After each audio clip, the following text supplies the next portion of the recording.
Assalamualaikum warahmatullahi wabarakatuh. Mari kita mulakan dengan salawat Allahumma salli wa sallim ala sayyidina wa habibina wa rasulina wa uswatina Muhammad wa ala alihi wa sahbihi ajma'in. Alhamdulillah, syukur kepada Allah Subhanahu wa taala atas segala nikmat yang telah dikurniakan oleh Allah Subhanahu wa taala. Yang pertama nikmat Islam, yang kedua nikmat iman. Yang kedua-dua ni yang terutamalah. Kemudian nikmat-nikmat yang lain, termasuklah pada pagi ini kembali kita bersua dalam Tanyalah Ustaz, biar tahu jangan keliru. Dan para penonton sekalian, alhamdulillah pada pagi yang indah, pagi Isnin 1 Ogos. Ya Allah, cepat benar masa berlalu. Dah masuk bulan Ogos dah. 1 Ogos 2022. InsyaAllah saya Da'i Hadari akan teman ke anda sehinggalah ke penghujung rancangan nanti. Dah selesai kita baca Yasin sama-sama tadi. Dan insyaAllah untuk hari ini satu topik yang mana kita akan dapatkan pencerahan dan insya-Allah tambah pengisian kita. Satu topik yang sangat dekat dengan kita. Mungkin ada para penonton yang ada pengalaman keluarganya pernah bercucuk tanam. Mungkin ada salah silah keluarga sebagai petani. Macam saya sendiri pun alhamdulillah ada juga pengalaman sikit-sikit. Jadi para penonton sekalian, hari ini kita akan dapatkan pencerahan berkaitan dengan menyemai benih bersulam syariah. Dari sudut pertanian, apakah hubung kaitnya dengan Islam? Bagaimana pula hukum dari sudut bertani itu, dari dalam Islam itu sendiri? InsyaAllah pencerahannya kita akan dapat bersama dengan tetamu pagi ini sangat istimewa. Lama benar saya tak jumpa beliau. Seorang guru, seorang murabbi, bahkan saya anggap sebagai abang saya. Nak anggap ayah tak boleh. Sebab apa? Takut orang rumah marah. Ya. Jadi saya bersama dengan yang berbahagia Profesor Madya Datuk Dr. Farid Ravi Abdullah. Assalamualaikum Datuk. Waalaikumsalam warahmatullahi wabarakatuh. Apa khabar? Kalau ayah tu tua benar. Tua benar Datuk. Sihat Datuk Saya alhamdulillah. Lama betul tak bersua Datuk ya. Betul. Saya memang rasa teruja dapat bersiaran dengan Da'i Hadari hari ini. Allah Datuk. Janganlah gitu. Kembar rasa ni. Baik Datuk, hari ini kita akan dapatkan manfaat, dapatkan ilmu berkaitan dengan menyemai benih bersulam syariah. Dan kita nak tahu juga dari sudut hukum, hakamnya dan dari sudut apakah hikmah bertani itu dalam Islam. Cumanya para penonton sekalian, kalau ada soalan, kami sangat alu-alukan. Tak kisahlah, cumanya pastikan soalan anda bertepatan dengan topik kita pada pagi ini dan pastikan juga soalan anda itu ringkas serta padat. Bagaimana tu nak tanyakan soalan Hadari? Senang saja. Anda boleh terus hubungi kami di talian 1-800-88-1677 ataupun boleh terus saja ke Facebook rasmi kami iaitu Tanyalah Ustaz TV3 dan tinggalkan soalan anda di ruangan komen, insya-Allah. Baiklah, dengan lafaz Bismillahirrahmanirrahim Datuk. Ya. Sebagai permulaan perbincangan kita pada pagi inilah menyemai benih bersulam syariah. Apakah itu pertanian? Hukum pertanian itu dalam agama dan bagaimana ia adakah pernah wujud dan pernah juga menjadi yang dilakukan oleh para nabi ataupun rasul sebelum. Silakan. Ya, terima kasih. Terima kasih Da'i Hadari, kepada para penonton yang saya kasih sekalian. Ibu ayah didoakan supaya berada dalam lindungan kasih sayang Allah Subhanahu wa taala, sentiasa dalam peliharaannya dan dijauhkan daripada segala malapetaka. Rasanya Da'i saya sesuai bercakap tajuk ni. Ya. Tahu kenapa? Kenapa tu? Sebab saya juga anak seorang penoreh getah. Masya-Allah. Anak seorang ibu saya menoreh getah dan saya hidup di kampung Sungai Cho yang didominasi aktivitinya adalah aktiviti pertanian. Kan menoreh getah, betul? Tanam sayur-sayuran, sawit, kelapa. So dah dibesarkan dalam keadaan dan suasana begitu. Ikan, mancing ikan, ada kolam ikan. So environment itu memang kami dibesarkan dalam suasana tersebut. Dan rasanya zaman itu adalah zaman sangat indah. Sebab semua kita dapat secara separuh ataupun 60 ke 70% hasil yang kita masak di rumah setiap hari adalah daripada hasil sendiri. Kelapa sendiri tanam, sayur pucuk manis, pucuk paku, pucuk ubi, rebung, kan, ikan kita tangkap di sungai. Kemudian kita ada, kalau di kampung ni kita ada cendawan busuk, cendawan yang tumbuh selepas hujan. Jadi banyak perkara yang kita masak dan kita makan adalah daripada tanaman kita sendiri. Ubi kayu. Betul. Sekarang ubi kayu lagi mahal daripada kentang. Mahal. Dia nak beritahu suasana itu adalah suasana yang memenuhi keperluan kehidupan kita satu ketika dahulu. Hari ini semua kita kena beli. Semua kita kena beli. Saya rasa orang Islam di dunia ini perlu bangkit membetulkan persepsi mereka terhadap pertanian. Bila sebut pertanian ni betul, dalam kalau di Malaysia kita kata Kementerian Agriculture. Kementerian Agriculture ini fokusnya kepada pertanian. Pertanian ini janganlah dilihat bahawa bercucuk tanam, padi, sawit, kelapa sawit ataupun pokok getah semata-mata. Agriculture juga meliputi tanaman, ternakan dan juga ikan, berikan di laut ataupun di laut maksudnya di kawasan-kawasan boleh di sangkar ataupun di sungai. So itu semua termasuk dalam aktiviti pertanian. Kalau kita kembali balik dalam persoalan hukum, Islam meletakkan bertani ini sunat muakkad. Masya-Allah. Sunat muakkad ni sunat yang sangat dituntut. Dia dalam arti kata yang lain kita boleh lihat kalau pembahagian kata fardu kifayah lah. Fardu kifayah maksudnya kalau ada yang hadari dah tanam, saya tak payah tanam. Persepsi ini adalah satu persepsi yang perlu dibetulkan bagi saya. Perlu dibetulkan. Sebab apa? Fardu ain dengan fardu kifayah kita mempunyai satu kefahaman yang sangat sempit. Kita kata fardu ain ini belajar semayang, belajar puasa. Ini semua fardu ain. Belajar Quran, fardu ain. Kemudian bila pergi bertani, dia kata itulah fardu kifayah. Betul lah dari sudut hukumnya betul, fardu kifayah. Bila kata fardu kifayah, kita buat takrifan fardu kifayah, sebahagian orang dah buat, sebahagian orang tak buat. Selalu kita beri contoh fardu kifayah ialah solat jenazah. Kalau ada sekumpulan orang dah tunaikan, mandikan, kafankan, kemudian solatkan, maka gugurlah kewajipan itu daripada orang lain. Itulah contoh yang kita akan berulang kali sebut sehingga kita dapati bahawa fardu kifayah ini kita dapati sebahagian buat, sebahagian tak buat. Termasuklah pertanian. Kita terus bawa hukum yang sama, pertanian pun fardu kifayah. Bagi petani saja. Bagi petani, ada orang buat dah tak apa, you tak payah bercucuk tanam. You tak ada rasa tanggungjawab kata you kena bercucuk tanam. Tadi pun sebelum kita mula siaran kita bincang. Serai tu kita ambil mana? Betul. Takkan tak ada tanah. Kalau untuk flat tu memang tak adalah. Tapi kalau duduk bawah ni serai kita tanam mana? Kita tak ambil perlu mana? Tanah yang besar pun Datuk. Tak perlu tanah yang besar. Daun pandan, cili. Kalau ada tanah yang kosong, kita perlukan vitamin C setiap hari. Tanam tak limau kasturi. Betul. Benih-benihnya berapa ringgit sangat. Berapa sangat? Boleh tanam dan boleh. Contohnya air basuh ikan boleh kita siram. Kalau kita buat teh tarik serbuk teh itu kita boleh jadikan sebagai baja. Kita boleh buat baja yang dalam bentuk apa? Dalam bentuk makanan-makanan buangan betul. Di rumah kita. Jadi maksudnya sejauh mana kita melihat bahawa keperluan makanan di rumah kita itu adalah hasil daripada kita sendiri. So kita kembali balik, fardu kifayah atau fardu ain? Bagi saya, bila dalam suasana cukup, kita ada penduduk Malaysia masa katakan satu ketika 10 juta dan ada 2 juta orang buat pertanian, dah cukup dah. Berasnya, kelapanya semua cukup. Tapi sekarang penduduk Malaysia sudah 30 juta lebih. Jadi penduduk Malaysia ni cukup tak dengan hasil? Kita pertanian tak gerak jauh, tapi masyarakat membiak jauh. Betul. So dia tidak menampung keperluan dari semasa ke semasa. Malahan terpaksa import dari luar negara. Banyak. Kalau cerita bab import ni, kita ingat kita cukup dah buah kelapa. Kelapa pun kita import. Rumput cukup, tanah cukup. Tapi satu tahun kita import daging saja 20.2 bilion. Allahu akbar. Daging saja. Ini fakta ya, Datuk? Fakta. Ini fakta yang saya capai daripada Jabatan Perangkaan Malaysia. So, maksudnya kita masih lagi bergantung kepada orang. Takkan saya masih nak pegang itu sebagai fardu kifayah? Dan fardu kifayah tak apalah fardu kifayah, tetapi how serious kita, sejauh mana keseriusan kita dalam melihat menampung keperluan. Bila kita ambil sangat banyak daging daripada luar, jadilah kartel. Jadilah isu daging yang kita makan ni, daging kangaroo ke, daging lembu ke, daging boleh dipersoalkan pula. Salah pula, daging dinosaur ke tu. Jadi daging apa sebenarnya? Jadi sebab ada possibility untuk dimanipulate. So mangsanya masyarakat. Bila you bawa masuk banyak sangat makanan keluar, siapa nak kawalan itu boleh jadi ada ketirisan. Saya tak kata secara umum, tetapi boleh jadi ada ketirisan sebab tak mampu, tak sempat nak tengok every single angle. Termasuklah sawi, kangkung, cili.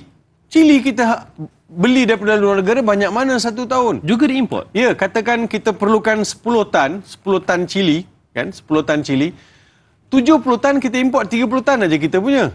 So maksudnya kita cili pun kita tak dapat menampung keperluan. Kita ingat pokok kelapa dah banyak, cukup.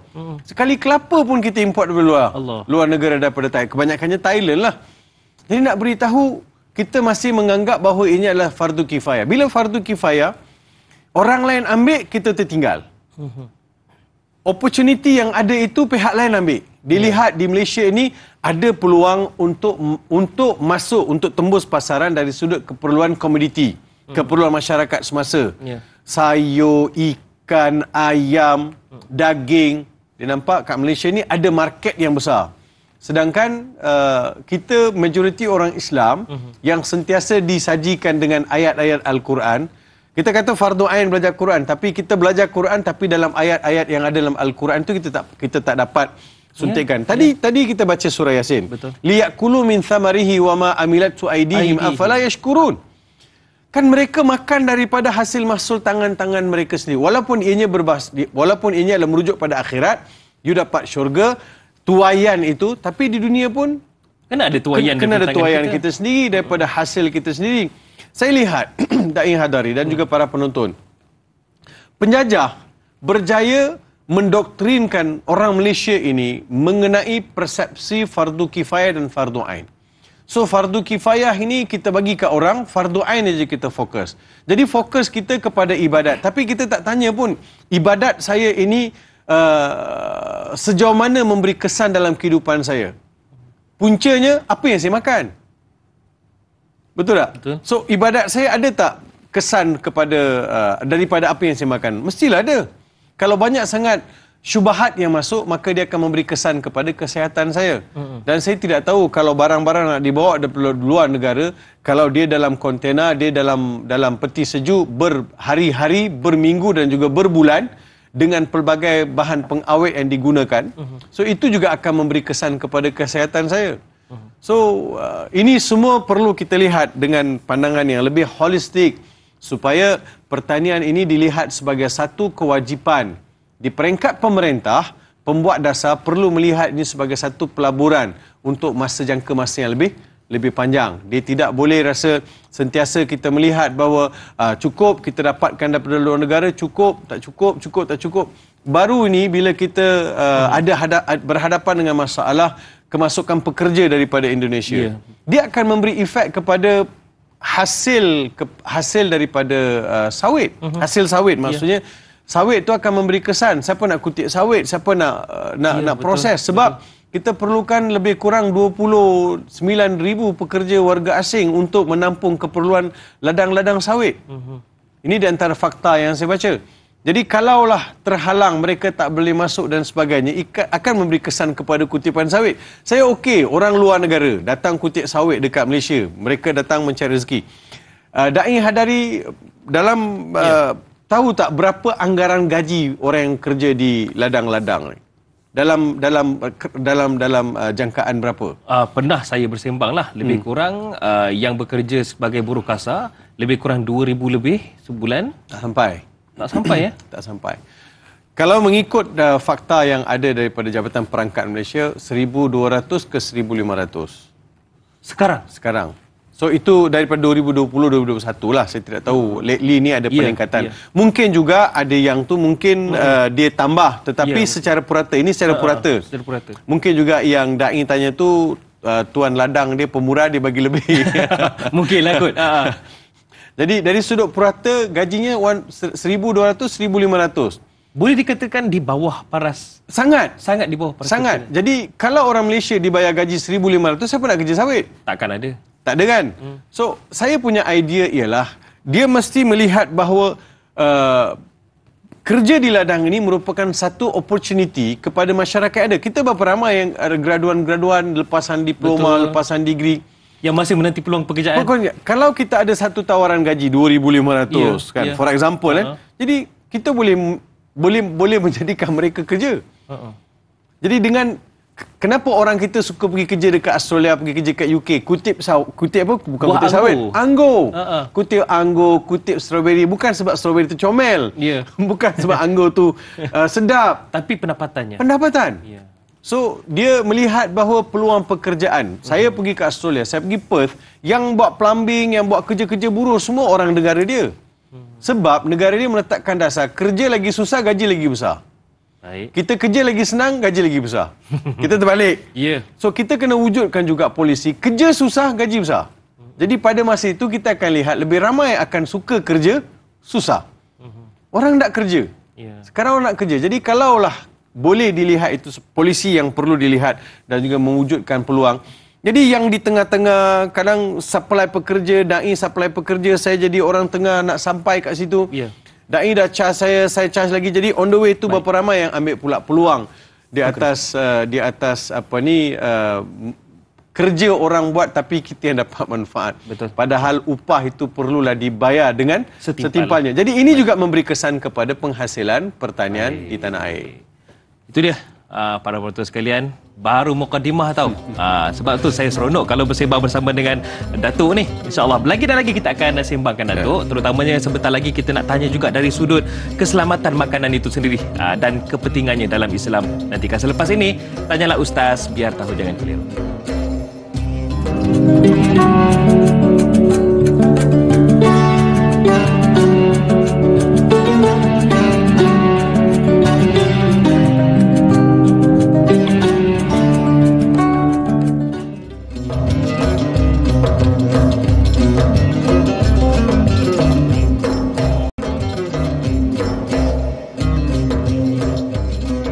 Alhamdulillah para penonton sekalian, terima kasih kerana terus memilih Tanyalah Ustaz, biar tahu jangan keliru. Dan pagi ini bukan sekadar menonton tetapi kita dapatkan pencerahan tentang topik kita hari ini, menyemai benih bersulam syariah.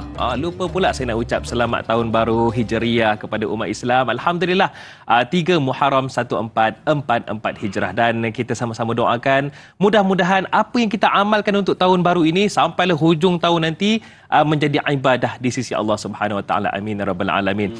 Baiklah, masih lagi bersama dengan yang berbahagia Profesor Madya Datuk Dr. Muhammad Farid Ravi Abdullah. Baiklah Datuk, topik kita menyemai benih bersulam syariah ni, ada soalan dari sahabat kita Awa Musma di Facebook.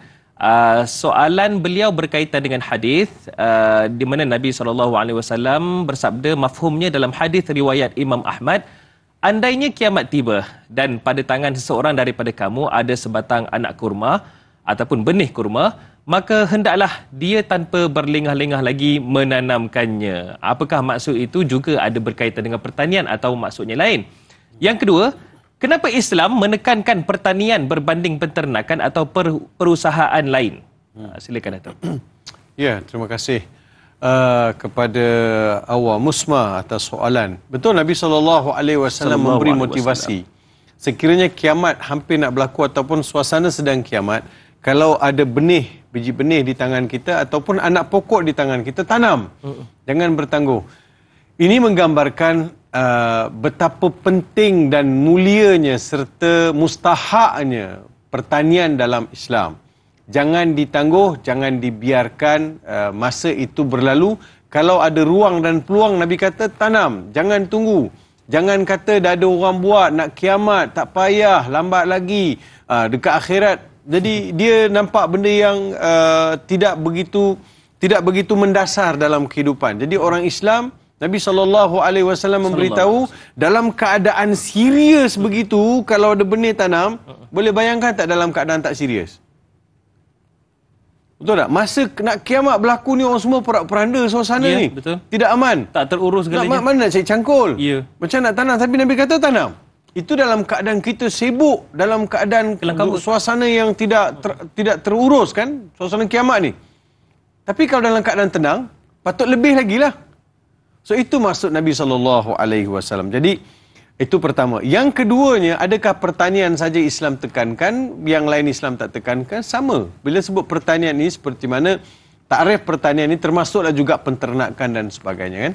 Penternakan, bela ikan. Mungkin di zaman Nabi SAW lihat kepada penternakan dan juga pertanian. Kalau tidak, masakan Nabi SAW suruh orang bayar zakat pertanian, suruh orang bayar zakat penternakan. Betul. Jadi semua ini termasuk di dalam kefarduan-kefarduan. Kalau kita nak increase kita punya zakat, kita nak tambah lagi zakat, biar lebih ramai lagi dapat manfaat, kita kena tambahkan pertanian. Sebab daripada mana saya nak bayar zakat kalau tidak ada pertanian? So wa'atu haqqahu yawma hasadi. Dan bayarlah zakat pada hari kamu menuai tanaman tersebut. Jadi kena bayar zakat. Jadi saya nak bayar zakat, saya kena ada pertanian. Sebab barulah jadi ibadat zakat saya itu satu yang diterima oleh, satu yang mulia di sisi Islam. Sebab yang membayar zakat dengan yang tidak membayar zakat. Itu yang pertama. Yang keduanya, bila saya bertani pula Da'i Hadari, saya telah mewujudkan beberapa peluang pekerjaan kepada orang lain pula. So saya beri orang lain rezeki, makan, manfaat untuk orang lain. Jadi dia akan hidup, ekosistem kehidupan masyarakat itu dalam pertanian nampak lebih terarah, nampak lebih domestik, tidak bergantung kepada orang lain. Sebab itu ada kata-kata ulama yang saya sempat catat malam tadi. Malam tadi. Ya. Nak bagi tahu baca buku malam lah ni. Masya-Allah. Ni sebelum saya WhatsApp semalam. Sebelum. Dalam kata-kata mereka ni, ta'thiru tharwa al-ghidhaiyya allati yahtajuha an-nas. Maksudnya bagaimana kita nak memenuhi satu revolusi dalam keperluan makanan ataupun lebih kepada food security dalam kehidupan manusia. Ada kata-kata sebut al-ummatul lati la tamliku luqmataha la tamliku izzataha. Tersentak saya. Maksudnya umat yang tidak memiliki suapan makanan terpaksa bergantung kepada orang lain. Maka umat itu hilang kemuliaannya. Allahu Akbar. You hilang izzah. Izzah kemuliaan itu hilang disebabkan bergantung. Makan you makan masuk dalam mulut ni terpaksa gantung ke orang lain. Hilang kemuliaan. Jadi saya kata, ya Allah, sangat dahsyat. Ulama melihat isu pertanian, makanan dan juga makanan ruji setiap hari kan. Abu Hurairah radhiyallahu anhu pernah ditanya, "Ma hiya al-muru'ah?" Apa dia maruah itu apa? Maruah itu beliau sebut faqala taqwallah, maruah itu adalah takut kepada Allah, bertakwa kepada Allah, wa islahud dhi'ah. Maksudnya menghidupkan bumi-bumi yang kering, bumi-bumi yang tak hidup, bumi yang tak ada tumbuhan. Itulah maruah. Jadi orang Islam bila ada tanah kosong saja bersemak, kena tanya sendiri. Kita semakin hilang maruah. Geran tanah pegang. Geran tanah, maruah umat. Ya. Maruah umat. Maksud maruah umat, kita tanah ada, geran tanah ada, bereka-eka. Tak diusahakan. Patut boleh diusahakan. Cari jalan untuk diusahakan. Boleh. Saya ada tanah sekangkang kera pun saya tanam juga. Saya ada tanam pisang, saya ada tanam serai, saya ada tanam bende, saya ada tanam. Jadi saya tanam terung. Jadi saya tanam daun kari. Dalam bahasa Tamil daun kari karupule. Daun kari. Dia lupa sebut daun kari sikit saya nak sebut. Daun kari ni kalau siapa-siapa tanam kat rumah, saya baca ini dalam buku tradisi perubatan Melayu. Daun kari ni kita tanam tepi rumah kan. Setiap hari kita ambil satu tangkai tu, kita basuh, kita ambil satu tangkai, kita basuh, kita lurut, kita kunyah makan. Boleh drop kita punya kolesterol. Masya Allah. Ini dalam buku yang saya baca, buku perubatan tradisional. Jadi, simple aja. Sambil-sambil kita siram, ambil, basuh, kunyah daun kari, sambil-sambil kunyah. Cili tu tak payahlah. Iyalah. Sekarang menangis seorang-seorang kan, Datuk kan. Jadi, maksudnya, kita ada ulam raja, ulam-ulam pokok-pokok ulam kita boleh tanam. Jadi, hilang maruah kalau yang itu pun tak boleh nak buat, tak boleh nak tanam. Jadi, ini di antara perkara yang saya kira soalan bagi awam musma tadi itu. Jadi Nabi SAW menggalakkan untuk orang Islam bertani, orang Islam bercucuk tanam, orang Islam mengembala, membela binatang-binatang ternakan supaya dapat memenuhi keperluan. Datuk, semalam sempat saya merujuk kepada kitab Sirah Rahiqul Makhtum karya Syekh Safiyur Rahman Al-Mubarakpuri. Dalam kitab tersebut, saya tertarik dengan apabila Rasulullah SAW tiba ke Madinah. Ketika itu di pasar-pasar yang menguasai pasar-pasar ataupun ekonomi, sektor ekonomi, termasuklah pertanian dan lain-lain adalah Yahudi. Betul. Akan tetapi apa yang berlaku, Rasulullah SAW dengan para sahabat telah mengusahakan sistem ekonomi sendiri, mewujudkan pasar umat Islam sendiri yang lebih telus, bahkan meraihkan hasil-hasil pertanian itu sehingga kan ekonomi Madinah menjadi hebat. Jadi, saya nak bawa juga mungkin perbincangan kita pada pagi ini nak nampakkan bahawasanya pentingnya pertanian itu dipegang, dikuasai oleh umat Islam supaya bukan sekadar halal dan haram itu terjaga, akan tetapi keselamatan makanan itu juga akan lebih terjamin. Komen daripada Datuk. Betul, Da'i Hadari. Para penonton, bila Nabi sampai Madinah, Nabi buat 3 benda kan. Nabi sampai Madinah, Nabi buat 3 benda. Pertama sekali, Nabi bina Masjid Quba, tempat kita beribadat. Yang keduanya, Nabi SAW saudarakan antara Ansar dan Muhajirin.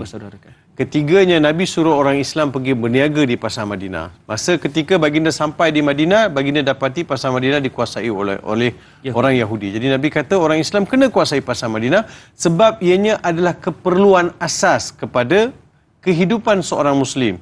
Mana mungkin you solat, you pergi haji, pergi umrah, tapi apa yang kita makan ini kita tak peduli pun, kita tak ambil kisah sangat pun. Kan kita tak ambil kisah sangat sebab kita percaya kerajaan akan ambil tanggungjawab perkara tersebut. Tapi dalam masa yang sama saya kena ada tanggungjawab juga. Da'i Hadari, saya ada pengalaman masa saya duduk Jordan. Jordan kan sempadan dengan Israel kan. Jadi orang Yahudi selalu datang.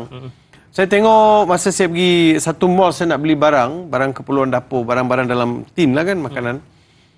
Mereka bila beli, mereka akan ambil tin tu, mereka akan tengok apa konten ingredient yang ada dalam tu. Masya Allah. Dia akan detail, dia akan tengok ingredient. Bukan isu halal, haram. Tapi dia tengok ingredient. Supaya nutrition yang dia bawa balik ke rumah tu sesuai tak untuk anak isteri dia. Sampai begitu sekali mereka melihat keperluan.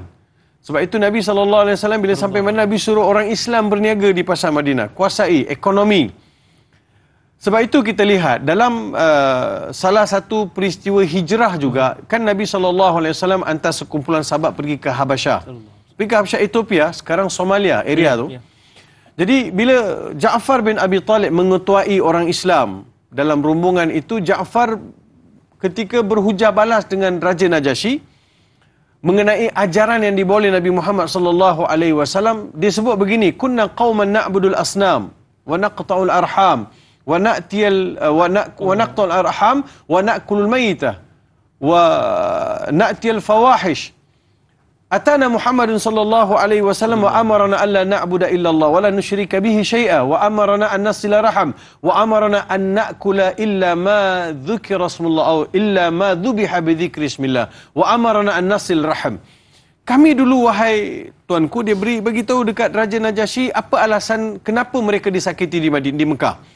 Kami dulu sembah berhala. Datang Muhammad suruh kami sembah Tuhan yang satu.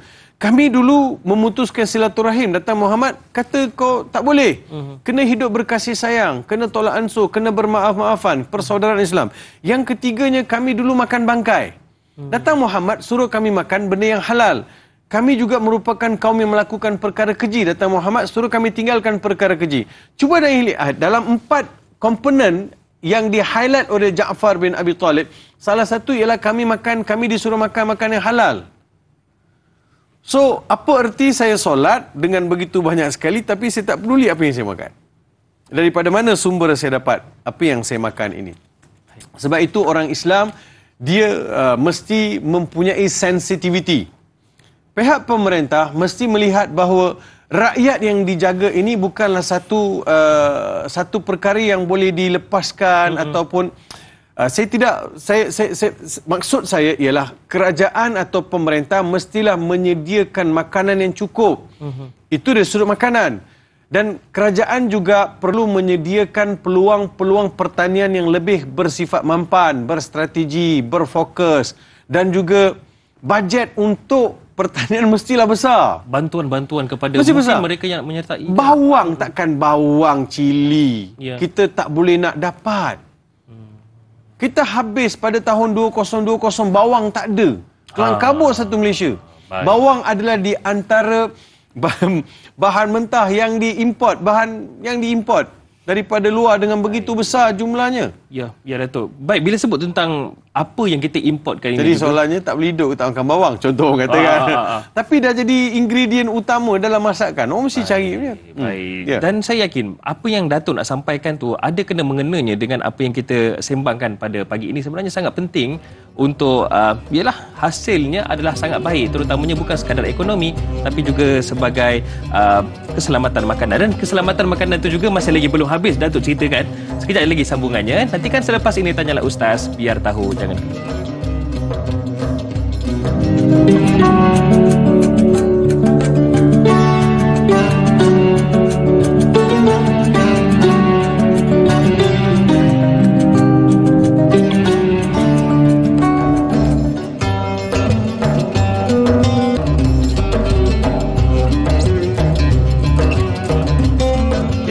Mana sahaja anda berada, Alhamdulillah, terima kasih kerana terus menjadikan Tanyalah Ustaz, biar tahu jangan keliru sebagai pilihan anda. Dari utara ke selatan, timur ke barat, semuanya memilih Tanyalah Ustaz, biar tahu jangan keliru. Bahkan ada yang menonton sahabat-sahabat dari Brunei, ada juga di Singapura, ada juga yang menonton ni di sahabat-sahabat di Indonesia. Terima kasih ya kepada anda semua kerana terus memilih Tanyalah Ustaz. Hari ini kita dapatkan manfaat, dapatkan ilmu berkaitan dengan topik kita, menyemai benih bersulam syariah, bersama dengan yang berbahagia Profesor Madya Datuk Dr. Muhammad Farid Ravi Abdullah.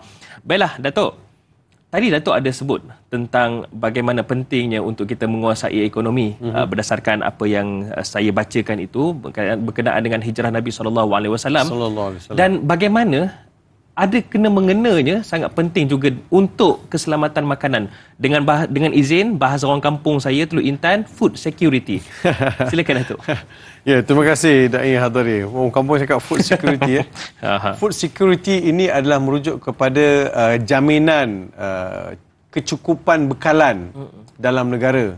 Sebab setiap hari orang nak makan. Setiap hari orang nak, kalau Malaysia dia nak makan nasi, dia nak makan roti, dia perlu ada susu untuk anak-anak. So, macam mana kerajaan boleh menjamin benda-benda yang asas ini dalam sesebuah negara? Saya yakin kerajaan mesti ada strategi. Dalam masa yang sama, strategi untuk memastikan security food ini mestilah datang daripada negara sendiri. Contohnya, saya ambil beberapa fakta yang sempat saya capai daripada Jabatan Perangkaan Malaysia. Dalam kita membincangkan mengenai in additional, Malaysia is also highly dependent on imports of mutton. Daging 879.4 million. Ini daging kambing. Kan daging kambing. Mangga 8.79 million juta. Coconut, buah kelapa 266.1 juta. Dan daging mentah ni, tadi mutton tu kambing, yang ni daging mentah, lembu, daging daging beku ni kita bawa dari luar negara ni 2.2 bilion. Kuat betul Mika makan daging you. Tidak, teman kurang-kurang. Kan banyak orang kita makan daging. Lebih-lebih lagi kalau musim-musim perayaan, mestilah lebih besar. Kemudian untuk itu semua adalah untuk memenuhi keperluan domestik. Kita lihat beberapa fakta juga saya sempat capai dan saya bekalkan. Ada satu grafik yang disediakan. Ya Datuk, apa ini Datuk sebenarnya? Yang ni adalah menggambarkan dari sudut peratus. Ada peratus less than 100%, ada yang lebih pada 100%. Maksudnya keperluan komoditi, keperluan masyarakat dalam self-sufficiency ratio, SSR yang dikeluarkan oleh kerajaan. Cuba kita lihat, yang ni semua ada dalam yang kita beli, kita makan. Betul. So kita masih lagi bergantung. Ada yang masih lagi kita bergantung, ada yang sudah kita tidak bergantung. Tapi kebanyakannya kita masih bergantung lah. Nak kata tak ada satu pun yang kita keluar daripada keperluan tersebut. Kalau kita lihat pula dari sudut more than 70% of imported mutton was from Australia. Daripada Australia kita ambil daging mentah. Jadi sekarang ni kita melihat ada isu-isu berkaitan dengan yang lain pula daripada keperluan semasa. Kopi. Betul. Bila sebut kopi ni sempatlah saya kata Malaysian coffee. Ada tak kat Malaysia kopi? Ada, kopi Tenom. Kat Sabah ada kopi Tenom. Saya tengok masyarakat di Sabah. Sabah ni sebuah negeri yang subur. Sebuah negeri yang memang cuaca dia sangat cantik. Kalau di kaki gunung Kinabalu, cuaca sangat cantik, sangat sesuai untuk bertani. Saya rasa pertanian kalau dihebatkan di kawasan-kawasan macam ni, dia dapat memenuhi keperluan-keperluan kita yang lain. Sebab itu kita lihat di antara negeri yang banyak keluarkan hasil tanaman bumi ialah Pahang dan Johor. Berbanding negeri lain, sebab mungkin Pahang disebabkan iklim dan geografi. Ini dari sudut taburan demografi pertanian. Di Pahang kita ada Cameron Highland, kita ada Fraser Hill. Kawasan-kawasan ni semua kawasan yang sejuk, boleh tanam tanaman tomato, carrot. Kalau pergi situ memang seronok. Suka makan. Dia nak ajar saya dah tu. Boleh. Tapi sekarang orang dah inovatif kan, ada nasi lemak strawberry. Warna pink. Ada kawan makan, saya kata, oh ya ke, ada pula nasi lemak strawberry. Nak kata Pahang dan Johor adalah dua negeri yang banyak keluarkan hasil-hasil daripada pertanian yang menampung keperluan. Kita ingat, kalau di Johor apa tanaman yang paling banyak? Nenas. Very good. Sebab itu kita import nenas sikit, sebab kita ada nenas. Tapi kelapa pun masih kita import daripada luar. Saya kata, kampung saya banyak pokok kelapa di Tanjung Karang, Sabak, Berenang. Kalau terutamanya kawasan tepi-tepi pantai ni kan. Bagan Datuk kan. Ya, banyak pokok kelapa. Tapi kenapa masih lagi kita import kelapa daripada luar? Jadi kuat benar orang kita makan kelapa. Agaknya kelapa di negara kita ni orang dah convert pergi kelapa muda. Semalam pun orang bagi saya makan dadih kelapa muda. Tak boleh minum buat air, orang buat dadih. Nak beritahu, tanah kita subur. Boleh tanam kelapa. Boleh menghasilkan tanaman-tanaman yang lebih hebat lagi. Lebih banyak lagi. Cuma sejauh mana kita strategikan perkara tersebut untuk memenuhi keperluan. Itu persoalan yang perlu kita sama-sama fikir dan hadari untuk kita melihat bahawa food security ini wujud. Sebab itu, dia kan kadang benda ni agak sensitif. Tapi saya nak sebut juga sebagai satu peringatan untuk kita bersama. Kalau tidak dipentas, tanyalah Ustaz, di mana lagi? Betul. Sebagai pelajaran kita juga. Pelajaran. Kita lihat kenapa daging di luar negara murah, daging di negara kita mahal.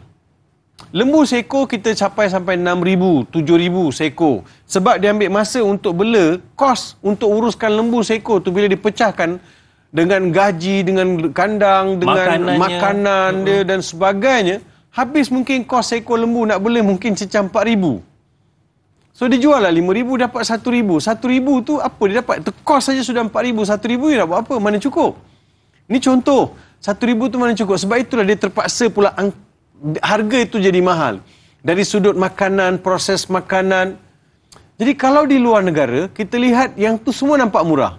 Mungkin juga kos nak jaga lembu dekat Bangladesh, gaji 1 bulan 300. Kita nak jaga lembu kat Malaysia ni 1 bulan mungkin 1,500 gaji kita kena bayar. Di situlah kita kena imbangkan balik. Kena ada beberapa modul, kena ada beberapa inisiatif kepada petani-petani, kepada graduan-graduan, bagi grant.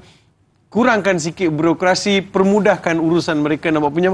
Mungkin kita ada RISDA, kita ada banyak agensi-agensi yang lain. Kita ada juga dasar pekebun kecil. Yang ni semua peluang boleh ambil untuk explore. Dan saya pun ada beberapa kerak tanah saya usahakan juga nak try tengok apa yang jadi. Tak apalah, tanam ajalah. Kan mana tahu esok lusa 10 tahun lagi akan datang, kalau saya tak makan, anak-anak saya makan. Kalau anak-anak saya tak nak makan, ada orang kampung lain boleh makan. Even orang curi pun saya halalkan, saya dapat pahala lagi. Kan belum lagi binatang-binatang yang datang makan. Jadi semua itu ada pahala. Jadi food security adalah salah satu isu yang sangat-sangat mustahak untuk ditangani. Saya tertarik dengan apa yang Datuk kongsikan ni. Sebenarnya pengalaman saya sendiri, Datuk, saya alhamdulillah pernah dijemput oleh RISDA Negeri Pahang. Saya nak bagi kredit kepada RISDA Negeri Pahang. Juga banyak inisiatif yang mereka lakukan. Antaranya program-program, kursus-kursus kepada mereka yang nak terlibat dengan usahawan. Dan bahkan ada juga program-program pertanian yang turut mereka mengajak generasi muda ni untuk turut serta. Tetapi itulah, masih lagi bilangan ataupun persen anak-anak muda yang mahu terlibat dengan pertanian ni masih lagi rendah. Cumanya, dia tak nampak itu sebagai satu ibadat. Baru nak tanya, macam mana nak bagi tukar minda, mindset anak-anak muda ni? Silakan, Datuk. Terima kasih. Dia tak lihat itu sebagai satu ibadat. Banyak hadis Nabi SAW. Bila baginda bersabda, ada sepotong hadis saya sempat catat semalam tadi. Sab'un yajri lil ibadi ajruhunna wa huwa fi qabrihi ba'da mautihi. 7 pahala yang akan mengalir walaupun orang itu sudah meninggal, masuk dalam kubur. Pertama sekali, man 'allama ilman, orang yang mengajar ilmu. Keduanya, au ajra nahran, atau dia buat saluran, atau apa dipanggil, parit air, kan, dia buat sungai, dia bagi laluan, atau hafara hufran, dia buat perigi untuk orang ambil air, au gharasa gharsan nakhlan au banam, dia bercucuk tanam, dia membajak tanah kemudian ditanam, pokok tu tumbuh, sama ada pokok korma ke apa saja pokok lah, au bana masjidan, ataupun dia bina masjid, au waratha mushafan, ataupun dia mewakafkan mushaf, au taraka waladan yastaghfir lahu ba'da mauti, ataupun dia tinggalkan anak yang soleh berdoa untuk dia. So ada 6 golongan, 7 golongan ini Nabi SAW janji pahala itu akan mengalir walaupun sudah meninggal. Salah satu kumpulan manusia akan dapat pahala adalah mereka yang menanam tanaman. Menanam tanaman kemudian dapat hasil mahsul. Kalau kita baca Quran akan sebut az-zar'u, perkataan pertanian, an-nakhl, korma, zaitun, buah zaitun, apa lagi, rumman, fawakih, disebut dalam Al-Quran, cerita mengenai padi.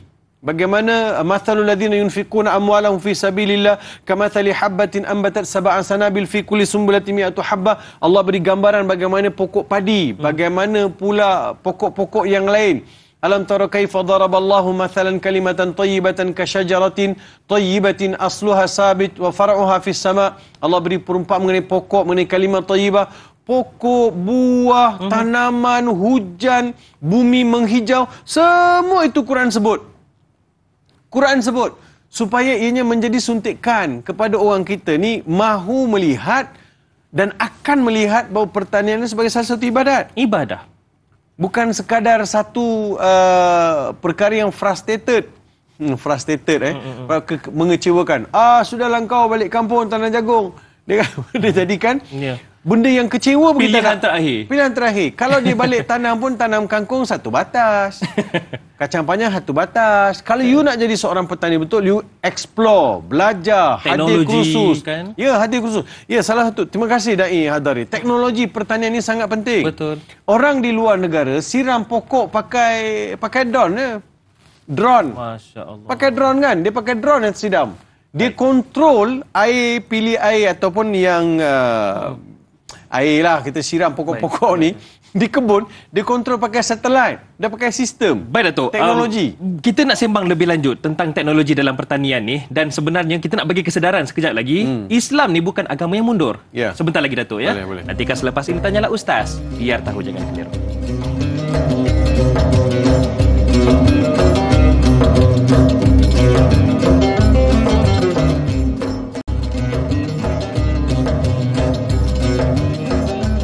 Alhamdulillah para penonton sekalian, perasan atau tidak, setiap hari kami bawakan topik yang berbeza namun dekat dengan kita semua.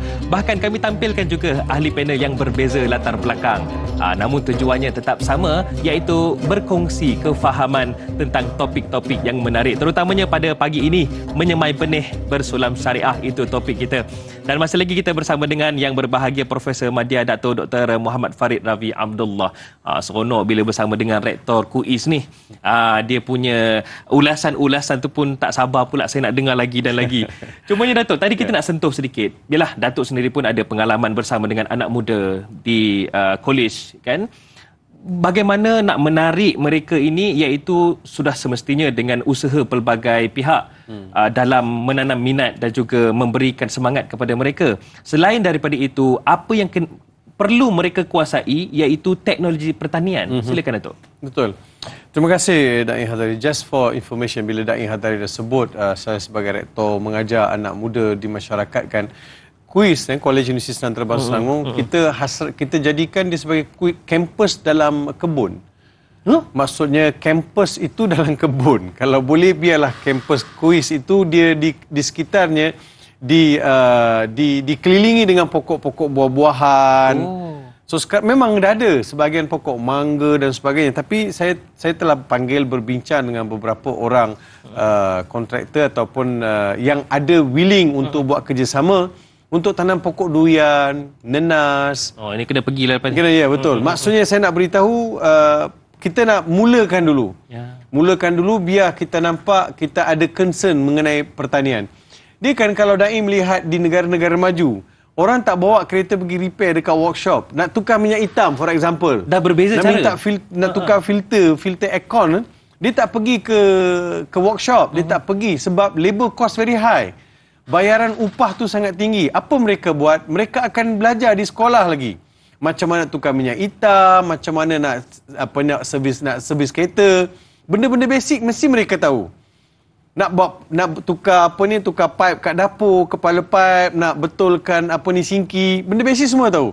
Hari ni dai benda kecil pun kena panggil orang. Itulah. Kena bayar sebab kita akan diajar soft skill. Nak tukar tayar pun kadang-kadang Kadang kita rasa, alah aku dai takkan aku nak tukar. Contoh. Dai juga kena Datuk Contoh. Maksudnya benda tu kita boleh buat sendiri kalau kita tahu, kita kena ajar. Sama juga dengan pertanian. Bukan orang malas bertani. Saya tak tahu kalau dekat sekolah menengah masih ada atau tidak subjek pertanian. Saya ambil subjek pertanian dekat sekolah menengah. Dekat sekolah menengah, saya ambil belajar subjek pertanian. So, kami diajar bagaimana nak buat batas. Okey, basic buat batas macam mana? Ada cangkul. Bukan. Habis tu?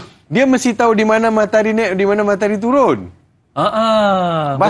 Batas tanaman kita tak boleh bersilang. Dia mesti betul-betul macam kiblat. Dia naik turun tu supaya tanaman kita daripada pagi naik sampai ke petang dapat matahari. Ilmu. Lepas tu bila pokok-pokok tu kena disiram, kena baja, itu benda basic lah. Yalah, saya nak jawab tu lah tadi Datuk sebenarnya. Tapi nak beritahu, kita dibagi tahu ilmu. Bagaimana nak tut pokok kan, atau bagaimana nak saya ada pokok mangga ataupun saya ada pokok bunga melo, pokok bunga melo atau pokok saya kata pokok mawar lah bunga ros. Saya nak clone pokok tu macam mana saya nak buat. Saya diajar bagaimana nak buat. Jadi benda-benda basic ni kami ada. Nak tabur baja untuk pokok. Nak cepat, nak baja ni nak tabur kat mana Dai? Hampir dengan pokok. Matilah pokok. Jauh sikit. Dia Salah pokok juga. Macam ni, pokok ni bila ada pokok, dia akan ada dahan, dia akan ranting. Betul. So you tengok bayang-bayang daun dia sampai kat mana. Situ dekat area-area tu kita akan tabur baja. Bukan dekat pangkal. Pangkal dia rosak pokok. Dia mesti di hujung. Dan kita nak membaja pun, kita nak letak baja, tak boleh nak cepat. Betul. Sebab itu orang kita dulu, bila satu masa dulu, bila harga getah mahal, dibubur ubat kat pokok. Dibubur ubat, dia nak getah, susu getah supaya banyak. cepat. Jadi bila cepat, banyak sangat keluar, pokok tu akan mati lah. Pokok tu dia akan frust. Tak normal lah. Sikap manusia. Dia tidak normal lagi. Dia ada masa kita boleh guna, ada masa tak boleh guna. Jadi orang kita masa harga getah RM4, orang kita tengok letak ubat, setiap hari letak ubat. Dia nak banyak punya pasal. Jadi kembali balik dalam food security ini adalah menjadi salah satu perkara yang sangat mustahak, harus kita tahu dan perlu ada explore. Kita lihat dunia yang maju bagaimana mereka menggunakan teknologi untuk membaja, untuk menyiram, untuk monitor tumbuh-tumbuhan. Semua mereka gunakan teknologi. Kita pun kena ke arah itu. Ada negara dia memang kering kontang, dia padang pasir, tapi mereka berjaya mewujudkan agriculture. Betul. Mewujudkan agriculture. Mewujudkan sistem pertanian yang sangat mempan. Indonesia, Thailand, termasuk dalam Myanmar, Kemboja, mereka ada pertanian dan mereka tak perlu ambil daripada luar. Memenuhi keperluan mereka setempat. Kita masih lagi banyak bergantung. Lepas tu kita marahlah, kenapa mahal? Dia semakin hari mahal. Kita menjangkakan bahawa 15 ke 20% harga akan meningkat disebabkan inflasi yang berlaku di peringkat antarabangsa, di peringkat global. So kita kena bersedia. Jadi kita kena ada strategi lah di peringkat masing-masing. Satu lagi para penonton sekalian, janganlah pula tanam tu ikut trend. Yang ini naik harga, itu kita tanam. Itu masalah juga ya.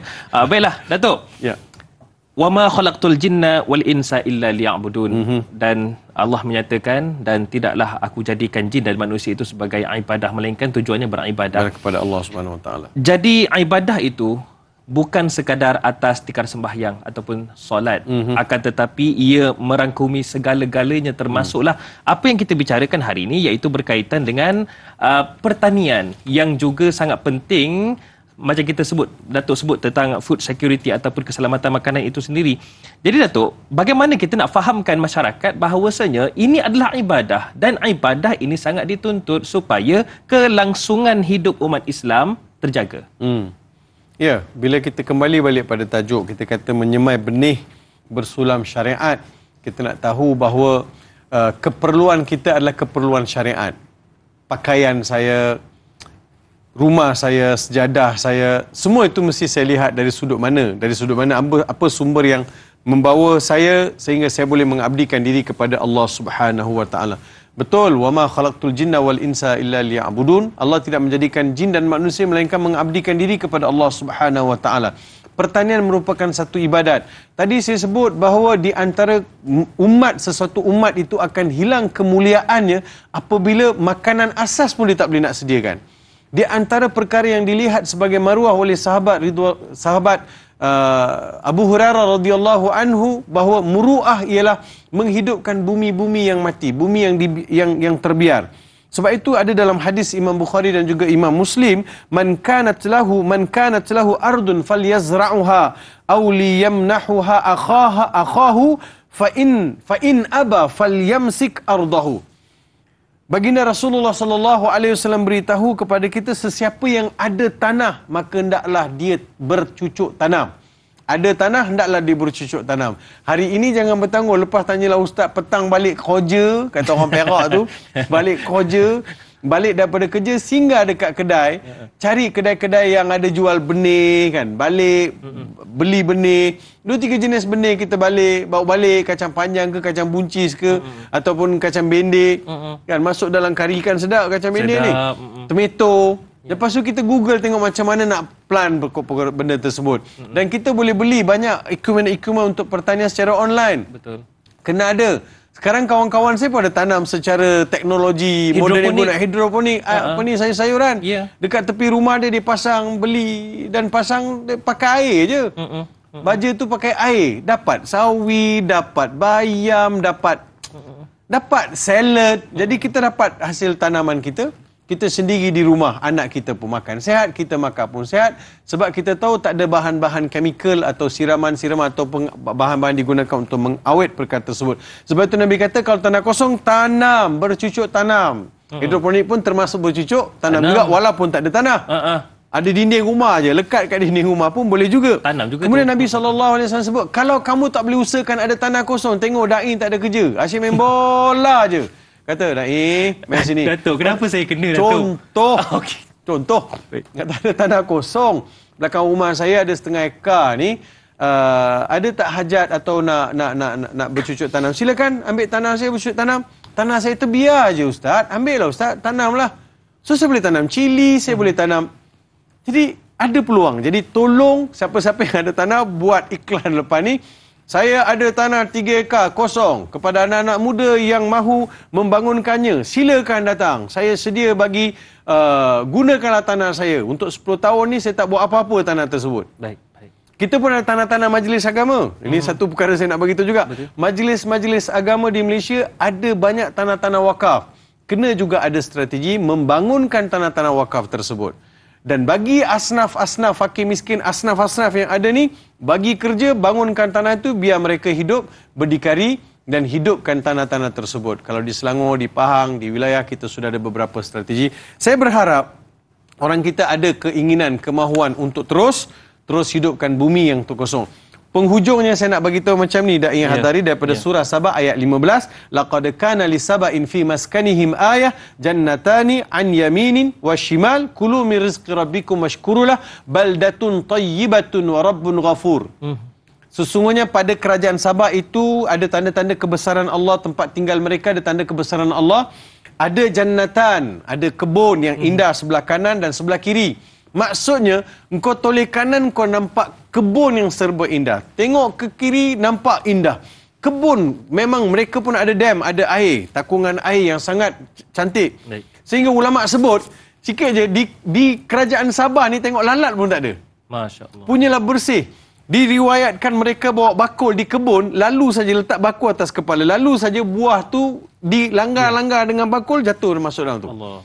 Baldatun tayyibatun rabbun ghafur. Nak dapat baldah tayyibah sebagai sebuah negara, sebuah negeri yang baik, aman, damai, dapat keampunan Allah, bumi itu hendaklah dibangunkan. Baik. dibangunkan, dihijaukan, kembalikan masing-masing kepada penduduk. Itu dia sangat penting satu pencerahan berkaitan dengan kenapa pentingnya kita perlu menceburi pertanian bersulamkan syariah. Terima kasih kepada yang berbahagia Profesor Madya Datuk Dr. Muhammad Farid Ravi Abdullah, dan insya-Allah kita akan bersama lagi pada masa depan. Dan para penonton sekalian, sebentar saja lagi kita akan bersama dengan ahli jawatan kuasa syariah Agrobank yang berbahagia Dr. Abdullah Jalil, dan insya-Allah akan ada pencerahan lagi dengan topik kita pada pagi ini.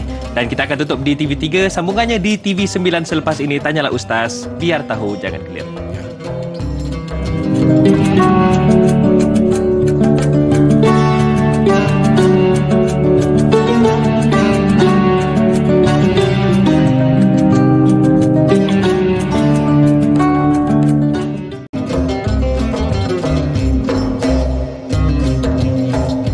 Ustaz, biar tahu jangan keliru. Dan alhamdulillah para penonton sekalian, masih lagi bersama dengan saya Da'i Hatari, dan masih lagi pada pagi yang indah ini.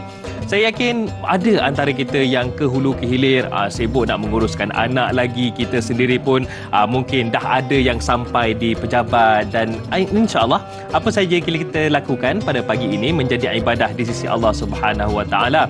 Dan perasan atau tidak, setiap hari juga kita pasti berhadapan dengan pelbagai soalan yang membelenggu diri kita. Bahkan ada masalah-masalah yang mungkin melibatkan diri kita ataupun masyarakat kita, dan di sini ada penyelesaian dan jawapannya. Dan pagi ini kita masih lagi dapatkan manfaat, dapatkan ilmu berkaitan dengan menyemai benih bersulam syariah. Dan sebentar tadi kita bersama dengan yang berbahagia Profesor Madya Datuk Dr. Muhammad Farid Ravi Abdullah dah selesai.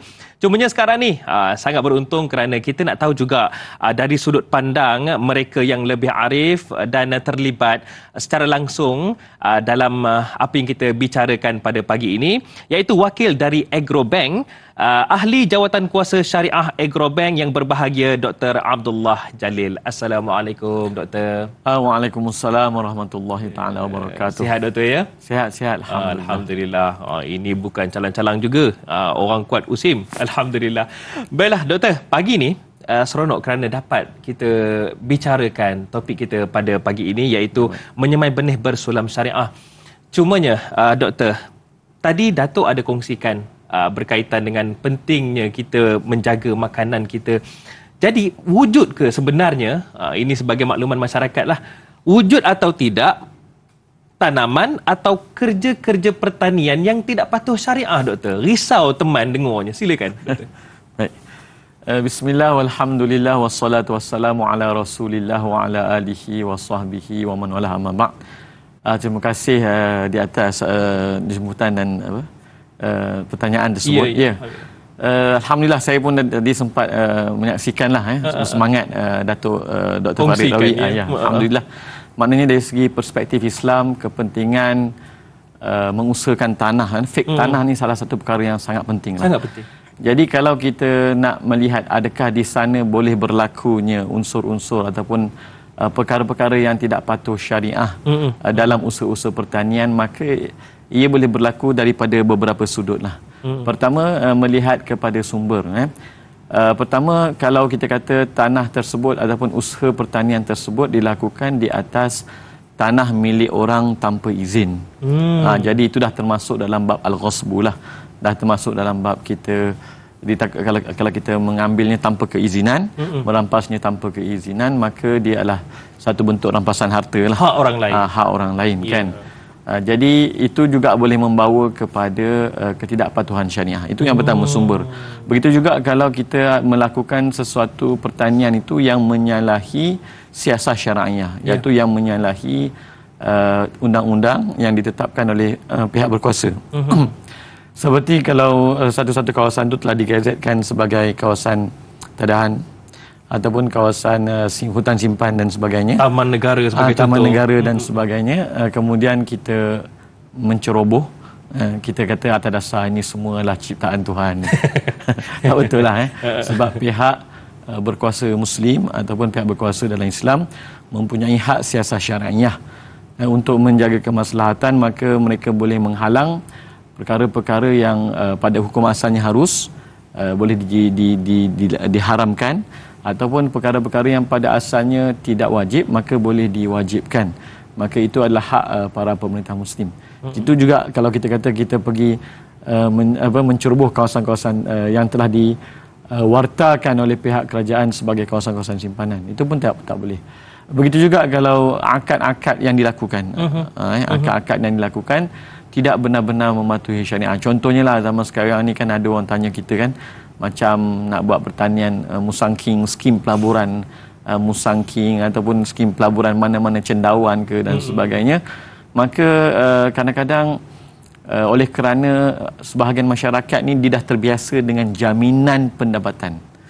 Jadi terpaksa dia direka skim pelaburan pertanian tersebut seolah-olah akan memberi jaminan pendapatan yang fix, yang tetap. Walaupun ada cara menggunakan kaedah yang lain, tapi maksudnya di sinilah dalam usaha kerjasama, pemilikan bersama, tapi mahukan pulangan yang tetap, maka ini juga boleh membawa kepada unsur tidak patuh syariah di dalam usaha-usaha pertanian walaupun asalnya memang sangat baik. Itu yang kita risaukan tu. Tambah-tambah wujud pula skim-skim yang tak wujud dan menyebabkan ramai yang rugi. Baiklah, doktor, kita ada pemanggil di talian ketika ini yang kita nak alu-alukan. Jadi, Assalamualaikum. Waalaikumsalam warahmatullahi. Ya, boleh saya tahu dengan siapa bercakap? Nama saya Aizat. Aku dari Pahang tadi. Baik, Encik Aizat. Jadi cantik jugalah orang Pahang. Ini terkenal dengan pertanian ni, negeri yang terkenal dengan pertanian. Jadi Encik Aizat, apakah soalannya? Silakan. Soalan saya kepada Dr. Abdullah.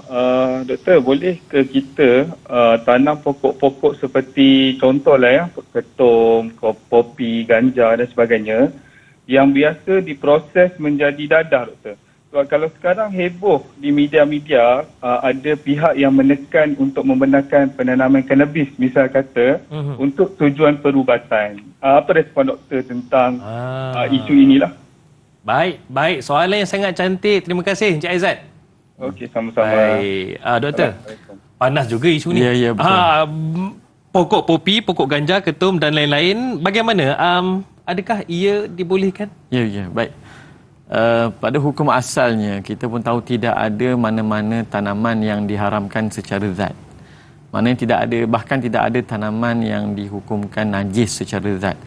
Tetapi binatang memang ada hukum yang dinajiskan secara zat. Jadi hukum menanam mana-mana tumbuhan, sama ada pokok ketum ke, pokok kanabis ke, pokok dan sebagainya, hukum asalnya adalah harus. Maknanya hukum pada perbuatan tersebut adalah harus. Itu hukum asal? Itu hukum asal. Okey. Tetapi macam saya sebut, pihak kerajaan juga boleh menggunakan kuasa hak siasah syar'iyyah apabila melihat berlaku penyalahgunaan kepada ubat tersebut. Sebab pokok-pokok ni seperti kita panggil seperti pedang yang ada dua mata. Maknanya boleh digunakan untuk kebaikan, boleh digunakan untuk keburukan. Jadi bila kita menggunakan hak siasah syariah di situ, kerajaan hanya menggunakan hak siasah syariah untuk menghalang penyalahgunaan tanam-tanaman tersebut. Sebab kita kata ada juga pohon-pohon yang beracun, kan, pohon-pohon yang beracun. Adakah kita kata pohon-pohon yang beracun ini adalah haram pada zatnya? Tidak. Maka dilihat kepada penggunaannya. Jadi kalau kita nak bincang lagi detail dari segi usul fiqh, hukum sebenarnya adalah pada amalan mukallaf, iaitu pada perbuatan manusia. Segala, maknanya hukum pada pokok tu untuk dia ditumbuhkan dan sebagainya tak ada masalah. Tapi perbuatan kita ada ketika kita menanam, apakah tujuan kita? Jadi memang ada hak siasah syariah untuk kerajaan seperti mana yang berlaku sekarang ni lah.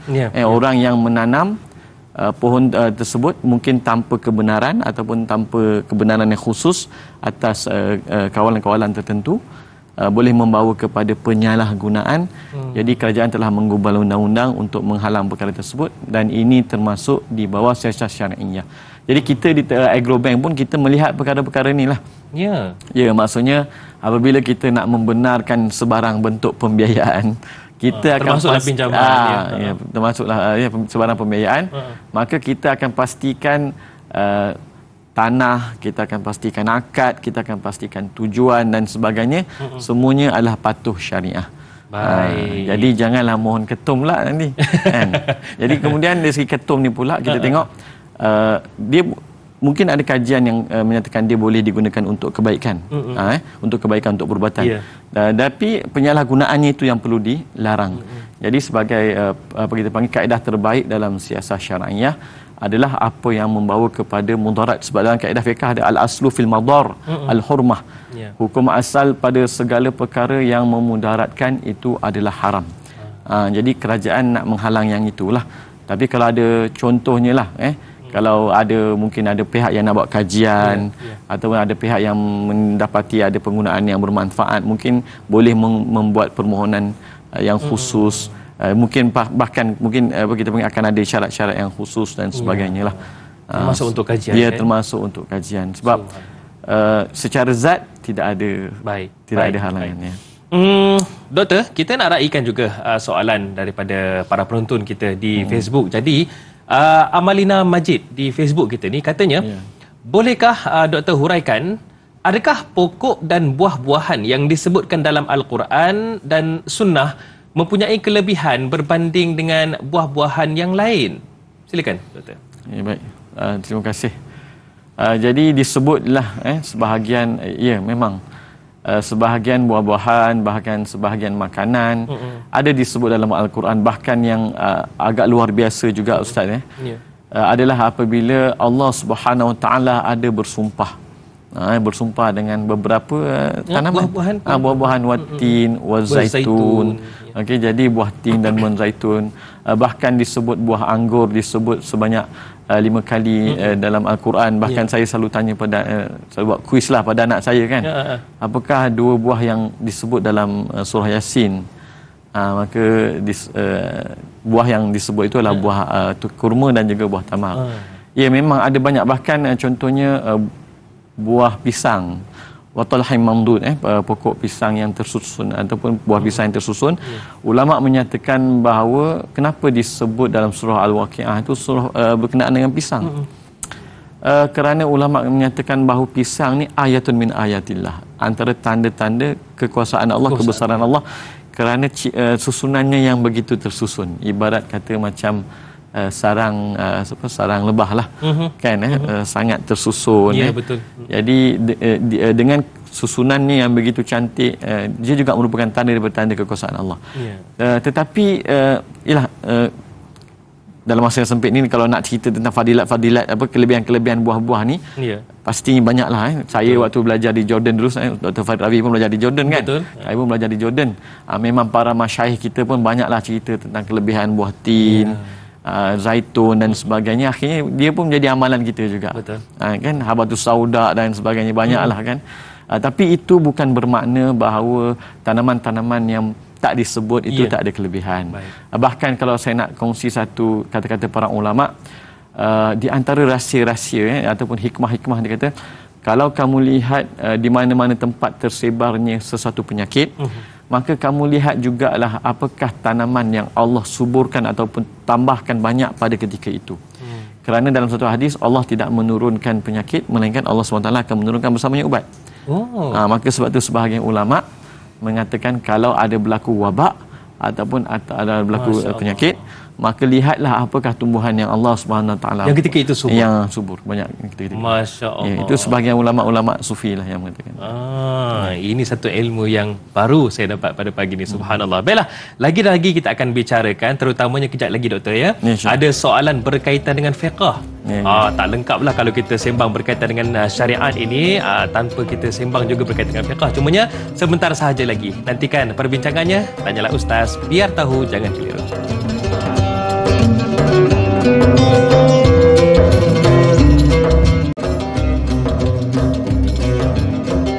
Menyemai benih bersulam syariah, itu yang kita bicarakan, yang kita dapatkan ilmu pada pagi ini dalam Tanyalah Ustaz, biar tahu jangan keliru. Dan masih lagi bersama dengan saya Da'i Hadari. Cumanya saya bersama dengan ahli panel kita, iaitu yang berbahagia Dr. Abdullah Jalil, ahli jawatan kuasa syariah Agrobank. Cumanya para penonton sekalian, ada satu berita baik yang saya nak kena kongsikan dengan anda semua ni. Agrobank menyediakan dana pembiayaan sebanyak 1 bilion ringgit Masya Allah. Untuk usahawan agro dengan kadar keuntungan serendah 3% dalam mengukuhkan sekuriti makanan negara dan memastikan bekalan makanan negara terjamin. Untuk maklumat lanjut, sila layari laman sesawang www.agrobank.com.my untuk maklumat lanjut. Tertakluk kepada terma dan syarat. Masya Allah. Saya boleh mohon ke, Doktor? Boleh, silakan. Nampak, itu dia. Bukan ambil kesempatan ya, para penonton ya. Baiklah, Doktor, hari ini kita bicarakan juga berkaitan dengan fiqh. Tak lengkap kalau kita sembang berkaitan dengan menyemai benih bersulam syariah ni tanpa menyentuh hukum fiqh. Jadi soalan dari Junaidah Harun di Facebook ni katanya, Assalamualaikum Doktor, jiran saya ada tanam pokok rambutan dan cempedak di tepi pagar. Macam pantun pula, tapi bukan ya. Masalahnya dahan pokok-pokok tersebut ada memasuki kawasan tanah rumah saya. Adakah boleh saya ambil dan makan buah yang jatuh atau masuk ke dalam kawasan rumah saya itu? Sebab tu tanah saya macam mana, Doktor? Ya, baik. Bismillah, walhamdulillah, wassalatu wassalamu ala rasulillah, Allahumma hidayatan lis-shawab. Baik, jadi persoalan di sini ditanya berkenaan dengan satu pohon yang dimiliki secara private ataupun satu pohon yang dimiliki secara khusus oleh seseorang, bukan pokok yang ditanam secara umum. Jadi kalau kita tengok dalam kaedah fiqh muamalat ataupun dalam kaedah fiqh, apabila seseorang memiliki asal sesuatu harta, maka dia memiliki apa sahaja yang keluar daripada harta tersebut. Jadi kalau kita memiliki seekor lembu, maka anak lembu yang dilahirkan tu juga milik lembu yang asal. Begitu juga dengan buah yang lahir daripada yang tumbuh daripada sebuah pokok, maka pemilikannya adalah berdasarkan kepada pemilikan pokok tersebut. Jadi hukum asalnya itu kaedah dia. Siapa memiliki pokok, maka buah yang terhasil daripada pokok tersebut itu adalah miliknya. Okey, cuma sekarang ni kat sini ada unsur ta'addi ataupun ada unsur melampau. Maksudnya pokok tersebut telah masuk ke kawasan rumah orang lain. Jadi hukum pertama perbahasannya ta'addi. Maka pertama pihak jiran tersebut sebenarnya boleh memohon untuk dipotong pokok tersebut dan sebagainya. Tapi kalau dah menjuntai sampai ke rumahnya, menjuntai ke rumahnya, maka adakah dia menjadi miliknya? Dari segi hukum fiqh tidak juga. Kecuali apabila pertama sekali mendapat keizinan daripada pemiliknya, ataupun telah diberi keizinan secara umum oleh pemiliknya, ataupun telah diyakini bahawa pemiliknya membiarkannya atau buah tu begitu, membiarkannya, ataupun memang pemiliknya tidak akan mengingkarinya. Bahkan sebahagian ulama menambah sekiranya telah menjadi uruf, sekiranya telah menjadi uruf, buah yang terjatuh di luar pagar ataupun yang maka telah boleh diambil, maka itu dibenarkan. Tetapi hukum asalnya tidak dibenarkan kerana pemilikan buah tu termasuk daripada tuan tanah. Pemilikan pokok. Pemilikan pokok tersebut. Tabi'. Itu kaedah dia lah. Itu kaedah fiqhnya. Jadi para penonton sekalian, dia tak boleh ikut suka ya. Apa pula dah masuk tanah saya? Saya makanlah. Tak boleh tu ya. Hikmah dia sebab apa kita panggil Rasulullah sallallahu alaihi wasallam pun ada menyebut la yahillu malumri'in muslimin illa bi tibi nafsi. Tidak dihalalkan makanan seseorang Muslim itu melainkan dengan kerelaannya. Baik. Itu asasnya lah. Itu asasnya. Baik Doktor, ada soalan seterusnya ni berkaitan dengan cara-cara pula tentang tanaman pokok ni. Mat Sentul Azman ni katanya di Facebook, Assalamualaikum Doktor dan Da'i. Saya tengok di Facebook ada orang berkongsi tentang cara-cara menanam pokok yang betul supaya pokok tadi tumbuh dan subur. Dalam Islam ada ke cara-cara untuk menanam ni? Baik, mungkin soalan yang ditanya ni merujuk kepada dua cara lah. Satu cara teknikal. Satu cara teknikal ni maksudnya ialah kita kena rujuk kepada orang yang berkepakaran lah. Kalau nak tanam pokok sawit macam mana, kalau nak tanam pokok durian musangking macam mana, teknikal tu kena rujuk kepada ahli khibrah atau orang-orang yang berpengalaman dan berkepakaran. Ada teknik kahwin ke pokok. Macam-macam kan. Tetapi mungkin yang ditanya di sini, mungkin kalau di sana ada amalan-amalan secara umum, maka suka saya berkongsi di sini satu amalan. yang disebut diamalkan oleh Urwah bin Zubair, satu orang tabi'in. Beliau apabila beliau masuk ke dalam kebun beliau, maka beliau akan membaca masya-Allahu la quwwata illa billah. Masya-Allah la quwwata illa billah ini diambil daripada kata-kata kisah satu orang yang menasihati pemilik kebun dalam surah Al-Kahfi itu. Dia kata kalaulah engkau masuk ke dalam kebunmu itu engkau membaca masya-Allah la quwwata illa billah, maka insya-Allah maksudnya kebun itu tidak akan dimusnahkan oleh Allah Subhanahu wa taala. Maka disebut oleh para ulama kebun Urwah bin Zubair ni di Madinah tersebut airnya telaganya tak pernah kering. Kemudian bila berlaku musim kemarau dan buahnya masih lagi berbuah. Jadi beliau membenarkan orang penduduk Madinah untuk mengambil air, mengambil buahnya dan sebagainya. Maka itu antara amalan yang kita boleh amalkan ketika kita memasuki kebun kita. Bahkan saya amalkan untuk memasuki rumah juga. Ketika saya masuk rumah, ya, Assalamualaikum warahmatullahi, dan saya baca masya-Allah la quwwata illa billah dan Allahu ahad, dan kalau ada rajin lagi tambah ayat kursi. Jadi antara adab-adabnya juga lagi adalah ulama kita berselawat. Sebab apa? Sebab pohon yang tumbuh tu dia akan bertasbih, dan tasbihnya sahaja itu juga merupakan amalan kebaikan bagi kita. Bahkan kalau buah-buahnya tadi disebut oleh Dr. Faid Ravi juga tadi, maksudnya kalau ada orang ambil ke, binatang ambil ke, apa sahajalah yang dimakan, maka tetap akan menjadi pahala sedekah pada orang yang mengusahakannya. Baik, sebagai kesimpulan kita pada pagi ini, yang mungkin juga para penonton kena tahu, apabila bertani dah jadi usahawan, ada pendapatan, ada zakatnya. Selalu kita dengar tentang zakat, ialah zakat yang kita tunaikan, iaitu zakat fitrah, kemudian zakat emas dan lain-lain. Rupa-rupanya ada juga dalam pertanian. Jadi mungkin doktor boleh kongsikan tentang zakat pertanian ini, silakan. Baik, terima kasih. Para ulama membahagikan buah-buahan ni ataupun makanan ni, dia ada satu untuk al-qut, makanan asasi, ataupun kita makanan uji. Ada yang untuk tafakuh, untuk makan enak-enak. Ada yang untuk tadawi, makanan untuk berubat. Jadi dalam mazhab Syafi'i, zakat pertanian ini hanyalah merujuk kepada makanan-makanan asasi ataupun makanan-makanan ruji, dan kita kata kalau di Malaysia ni padi lah. Tetapi mazhab Abu Hanifah ataupun mazhab Hanafi, mereka meluaskan lagi maksud tanaman yang tertakluk kepada hukum zakat pada hari tuaiannya. Maka mereka meluaskan kepada segala bentuk tanaman. Kerana bagi mereka ketika Allah SWT menceritakan tentang tanaman-tanaman yang pelbagai, buah-buahan, kemudian wa'atu haqqahu yauma hasadih itu, maka mereka merujuk kepada seluruh hasil pertanian. Dan kalau saya melihatlah fatwa-fatwa di Malaysia ni, kebanyakan fatwa memang stick kepada fatwa kaedah pandangan muktamad mazhab Syafi'i.